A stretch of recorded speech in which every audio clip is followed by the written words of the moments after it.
All right, bin number 4. So this one is a larger bin, about 2 times larger than the ones we just did. And you'll see how it dries out on the side, but it's just a top. Once you get down in here a little deeper, and when I say deeper, it is a deeper bin. You get down in here and it's plenty moist enough. So what I am going to do is I'm just going to go ahead and give this a quick refresh. This is a mixed bin. Give a little bit of air down in here. So this is going to have your European night crawlers, which is what you're seeing right here. And then this is going to have, well, here's a baby.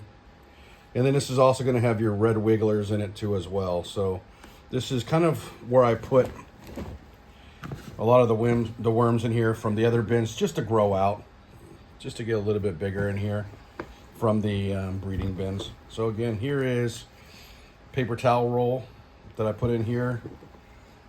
They're eating through that.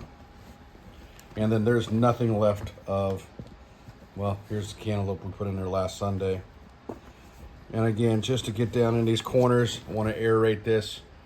You know, that's kind of what we're looking at. With a lot of baby worms in this one. I'm just letting this bin breed out, really. I'm not doing anything special with it. It's just going to be a mixed bin that will eventually go into a much, much larger bin. That being said, I got multiple species in this. This one's going to get a couple pieces of larger watermelon. I feel there's more worms in this larger, dense population here, so cover that up.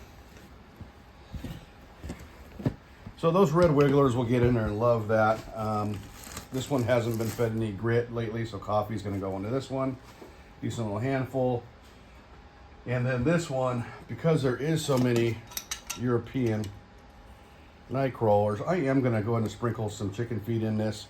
My grinder did break, so unfortunately I'm not going to be able to get this as granular as I like, but it won't matter. It'll get moist in here, and these worms will do their job. They'll break it down.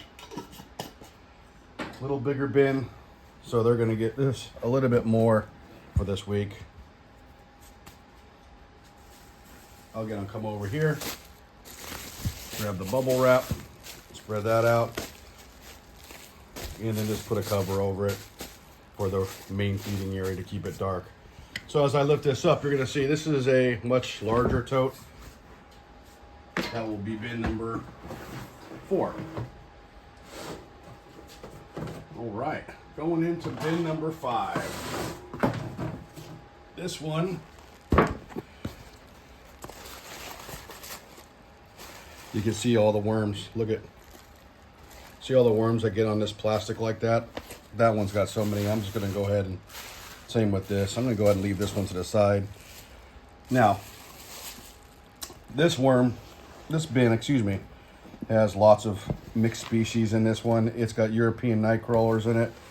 And it has, and look at these big healthy guys. And it has red wigglers. So we got quite a bit of everything in this bin. And as I mix it around, you can clearly see this is a lively bin.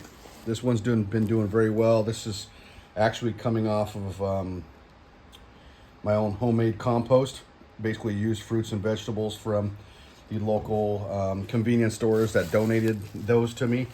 And so that created a really good compost over a 3-month period in the backyard, and been breaking this down. And that's what this bin is living on, is again that all natural compost, nothing going to waste. So as I again lay this out, I try not to get too aggressive with these, but you can see there, this is a good healthy bin right here, mixed breed.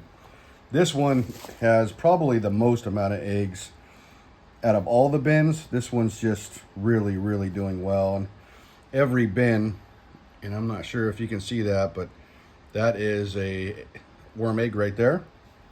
And there is just tons of them in here. I mean, they are absolutely everywhere.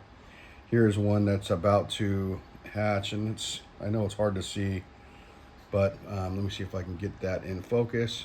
Right there.